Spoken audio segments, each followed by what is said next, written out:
இப்படி குப்பையை கோபுரமாக கொட்டாமல் நீர்வளத்தை பாதுகாக்க வேண்டும். முதலில் யார் முழு மனிதன்? முழு மனிதனாக வாழ முடியாவிட்டாலும் ஒரு நல்ல மனிதனாக வாழ்ந்து காட்டுவோமே. இயற்கையை நேசிக்க வேண்டுங்க. மாதா பிதா குரு தெய்வம் மதித்து வணங்க வேண்டும். இரக்க குணம் தர்ம சிந்தனை உடையவராக நாம் இருக்க வேண்டும். இந்த இன்பமும் துன்பமும் வாழ்க்கையில் மாறி மாறி வரும். எதையும் தாங்கும் இதயம் உள்ளவராக நாம் இருக்க வேண்டும். பாசம் நேசம் அறம் வளர்த்து அன்பை கொடுத்து இயல்பு சார்ந்த வாழ்க்கையை நாம் வாழ வேண்டுங்க.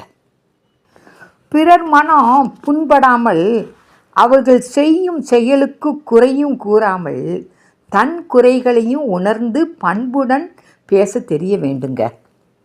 தன் பிள்ளைகளை அனைவரும் போற்றும்படி சிறந்த முறையில் குடும்பத்திற்கு ஏற்றவாறும் பண்பாடு சொல்லி வளர்க்க வேண்டுங்க. சிந்தனையுடன் கூடிய அறிவாற்றல் உடையவராக இருக்க வேண்டுங்க. விடாமுயற்சி மட்டும் இருந்தால் போதாது, விடாமுயற்சியுடன் நம்முடைய உழைப்பும் கடுமையாக இருக்க வேண்டுங்க. அழிவை நோக்கி செல்லும் பேராசை வேண்டாங்க நமக்கு. உறவுகள் நட்புகள் கடைசி வரை இவர்களுடன் நட்புடன் வாழ்ந்து காட்டுவோமே.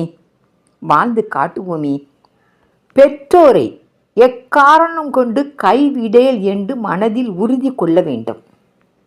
தன்னைத்தானே நம்மளை பெருமைப்படுத்தி கொள்ளாமல் அனைவரின் பெருமையும் மதித்து அவர்களையும் போற்றக்கூடியவராக நாம் இருக்க வேண்டுங்க. சுயநலம் கருதாமல் பொது நலம் கருதி வாழ வேண்டும். பிறருக்கு தீங்கு செய்யாமல் இருந்தாலே அதுவே போதுங்க. தப்பு செய்தவன் திருந்த பார்க்கணும், தவறு செய்தவன் வருந்தி ஆகணும். எந்த செயலோ எதையோ மேலோட்டமாக பார்த்து அதை உண்மை என்று நம்பிவிடாமல் தீர விசாரிக்க வேண்டும். கண்ணால் பார்ப்பதும் பொய், காதால் கேட்பதும் பொய், தீர விசாரிப்பதே மெய் என்று எண்ணத்துடன் நாம் இருக்க வேண்டும். யார் எதை சொன்னாலும் நம்பிவிடக்கூடாது.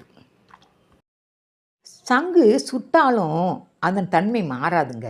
அதுபோல தாங்க ஒரு முழு மனிதன் எந்த சூழ்நிலையிலும் தன்னை மாற்றிக்கொள்ள மாட்டான். பிரச்சனை ஏற்படும் இடங்களில் அந்த பிரச்சனையை தடுத்து நிறுத்தக்கூடியவன் தாங்க முழு மனிதன். வாழ்க்கையில் நொடித்து போனவர்களுக்கு தன்னால் முடிந்த உதவி செய்ய வேண்டுங்க. அந்த உதவி தகுதி உடையவர்களுக்கு மட்டும்தாங்க இருக்க வேண்டும். சன்மானம் கிடைக்கும் என்று ஒரேடியாக ஒருவரை புகழ் உச்சிக்கு கொண்டு போக வேண்டாங்க. அந்த புகழ்ச்சி உரியவர்களுக்கு மட்டும்தாங்க இருக்க வேண்டும். தன்னை கஷ்டப்படுத்தி நம்மளை வளர்த்த பெற்றோர்களை அனாதையாக ஆக்க மாட்டான் எந்த ஒரு முழு மனிதனும். ஒருவனை குத்தலாக மனம் புண்படும்படி பேசாமல் பக்குவமாக அன்பாய் பேசி அவனை பக்குவத்துக்கு கொண்டு வர வேண்டுங்க. நேற்று இப்படி இருந்தவன் இன்று இப்படி ஆகிவிட்டானே என்று பொறாமைப்படாமல் வெறுப்பு கொள்ளாமல் அவன் உழைப்புக்கு நாம் உற்சாகம் கொடுக்க வேண்டுங்க. தராதரம் பார்க்காமல் அனைவரிடமும் அன்புடன் பழக வேண்டுங்க. புரியாதவர்களிடம் புரியும்படி சொல்லிக் கொடுக்க வேண்டும். புரியாவிட்டால் விலகிவிடுங்கள். பசுவை போன்று சாந்தமாக இருக்க வேண்டுங்க. அதற்குத்தான் அது கோமாதா என்று நாம் சொல்கிறோம். பசுவின் பால், தயிர், மோர், நெய் நாம் உணவாக எடுத்துக்கொள்கிறோம். அதன் சாணியை பயிர்கள் விளைவதற்கு உரமாக எடுத்துக்கொள்கிறோம். பசுவின் கோமியம் ஓமம் வளர்ப்பதற்கு நாம் எடுத்துக்கொள்கிறோங்க.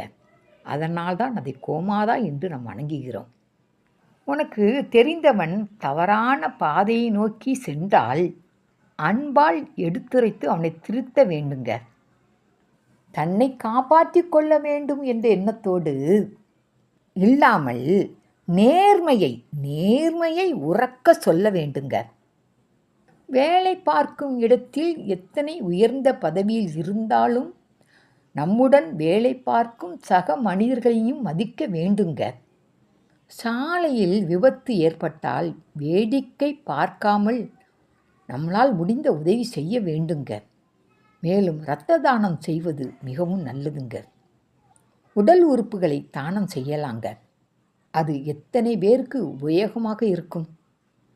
இப்படி அத்தனையும் கடைபிடிப்பவன் ஒரு முழு மனிதன், ஒரு மாமனிதன் தாங்க. மன்னிப்பு கேட்பவன் மனிதன், மன்னிப்பு கொடுப்பவன் ஒரு மாமனிதன்க. ஆபத்து காலத்தில் நம்மளால் முடிந்த உதவியை செய்ய வேண்டுங்க. இப்படி இப்படி அத்தனையும் கடைபிடிப்பவன் ஒரு முழு மனிதன், ஒரு மாமனிதன் தாங்க. நம்மளால் அப்படி வாழ முடியாவிட்டால் கூட ஒரு சாதாரண நல்ல மனிதனாக வாழ்ந்து காட்டுவோமேங்க.